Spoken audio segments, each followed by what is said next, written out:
Graça e paz a todos, sejam bem-vindos mais uma vez ao Palavra de Fé, salvos pela graça, Pastor Robson de Magalhães, em mais um vídeo. O que vocês acham? Vocês entendem que as igrejas, sejam católicas, sejam igrejas protestantes, reformadas, pentecostais ou neopentecostais, devem ou não tributar, ou seja, pagar impostos como qualquer pessoa jurídica? Antes, se inscreva no Palavra de Fé, faça parte desse projeto. Deem o like é muito importante, pessoal. Veja se o like está acionado, porque tem pessoas reclamando que o like está sendo desabilitado pelo YouTube. Bem como veja se o sino está acionado para que vocês possam receber mais notificações, ok? A tua inscrição é muito importante para o crescimento deste canal. E acerca desta pauta, como no Morgan Show, onde tem um programa que tem variedades e uma bancada com pensamentos diferentes, obviamente que Caio Coppola é um conservador clássico e este menino ele é brilhante em seus comentários. Houve ali uma grande discussão acerca se as igrejas devem ou não tributar, correto? Então eu vou separar em três pontos muito importantes. O primeiro é o seguinte, pessoal, eu sou conservador. Certo? Eu não sou um falso moralista. Quando eu falo pastor Robson é que de fato eu tenho um cargo eclesiástico e que me permite dirigir igreja. E dirigi por mais de 3 anos uma igreja na zona leste de São Paulo. E por questões de mudança, hoje ficou muito inviável. Eu trabalho, eu tenho muitas responsabilidades, estou fazendo faculdade, finalizei agora teologia, estou passando no processo seletivo. Então eu posso falar com propriedade, correto?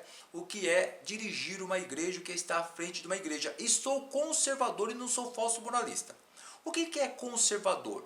Eu entendo que alguns valores, especialmente judaicos cristãos, os valores bíblicos devem ser preservados. Eu não sou um falso moralista, mas eu sou um conservador. E todo conservador tem ideias liberais.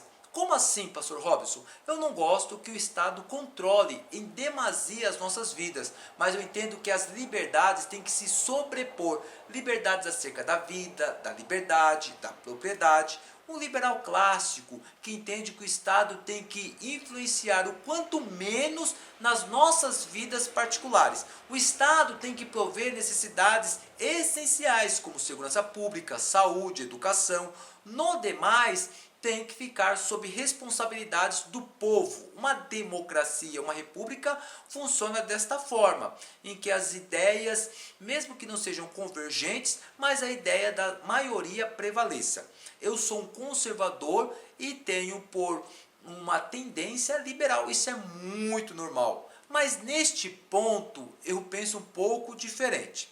Mas antes disso, primeiro vocês já entenderam o que é ser conservador e que é um pouco do liberalismo. Mas antes disso, eu tenho um inciso na Constituição, isso é o segundo ponto. Primeiro acerca do conservadorismo, para que vocês possam entender que eu não gosto desse controle do Estado. Entretanto, eu quero falar aqui do segundo ponto acerca da liberdade religiosa, que está no inciso 6 do artigo 5º da Constituição, que diz assim: é inviolável a liberdade de consciência e de crença, sendo assegurado livre exercício dos cultos religiosos e garantindo na forma da lei a proteção aos locais de cultos e suas liturgias. Eu entendo que o Estado ele não é apenas laico. O que é o Estado laico? Que todas as religiões devem ser respeitadas, mas que isso de fato deve permanecer como uma cláusula pétrea mesmo. Ou seja, isso não pode ser modificado. O Brasil, como democracia, tem que permanecer desta forma. Não importa a religião, desde que não seja aquela religião extremista, que promova terrorismo, torturas e mortes.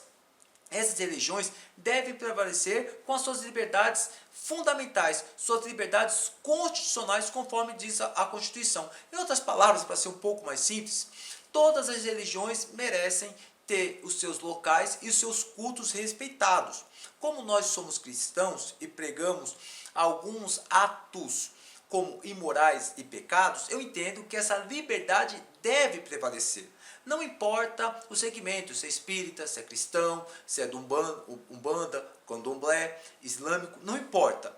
Respeitando a vida, respeitando a liberdade, respeitando a opinião alheia, a democracia, todas as religiões devem ter liberdade. Então, o primeiro ponto é que eu sou conservador, sou liberal e não gosto do controle do Estado. Segundo ponto é que as garantias de cultos, de liturgias, os locais de cultos devem permanecer sendo respeitados conforme a nossa Constituição. Entretanto, nós vivemos no nosso Brasil, nossa República Federativa do Brasil, momentos de muitas pessoas estelionatárias, sim, charlatões, mentirosos, que se apropriam da fé alheia. De que forma?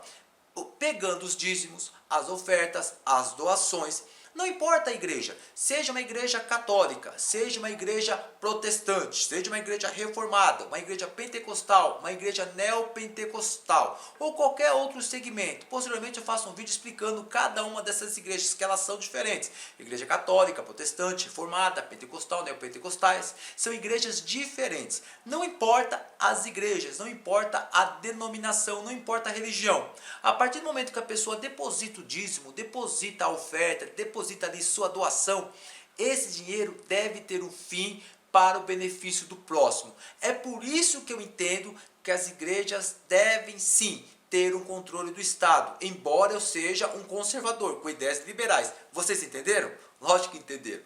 Mas, por causa de muitas pessoas que se apropriam de dinheiros de terceiros, por causa da sua fé inocente, o Estado deve controlar. Como pode pastores terem aviões, helicópteros e tendo outros do mesmo segmento, da mesma religião, do mesmo sistema, que não tem às vezes nem o que comer? Embora eu seja um conservador com ideias liberais, eu entendo, por conta desses charlatões, desses estelionatários, desses homens que se apropriam de dinheiro de fé alheia, como dízimos, ofertas, todo tipo de doações em todas as religiões, eu entendo que o Estado deva criar um mecanismo para bloquear. É inacreditável que igrejas como a Igreja Católica Apostólica Romana, que criou várias indulgências, é inacreditável que possa existir isto em pleno século 22, e o Estado veda os seus olhos para algo tão explícito,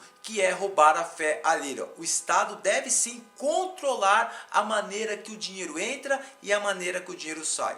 O Palavra de Fé, portanto, entende que o Estado deva controlar, embora eu seja um conservador com as ideias liberais. E você pode me perguntar, mas pastor, os bons vão pagar pelos ruins? Eu digo sempre isto: a pessoa que é boa, para ela qualquer lei não lhe tem problema. Vou dar um grande exemplo, tá certo? A pessoa que é boa, para ela, se o limite de uma via for de 40, 60 e 80, para ela vai ser indiferente, ela vai cumprir a norma normalmente. A pessoa que é boa, para ela é indiferente se vai ter tipificado no Código Penal o subtrair mediante grave ameaça ou não. Em outras palavras, o crime de roubo, porque ela não vai roubar, ela não vai cometer este ato. Quem vai se preocupar são sempre os imorais. E você, o que você acha? Deixa aqui nos comentários, coloque aqui o que você pensa, o que você acha acerca da tributação das igrejas. Se inscreva no Palavra de Fé e até o próximo vídeo. E meu muito obrigado.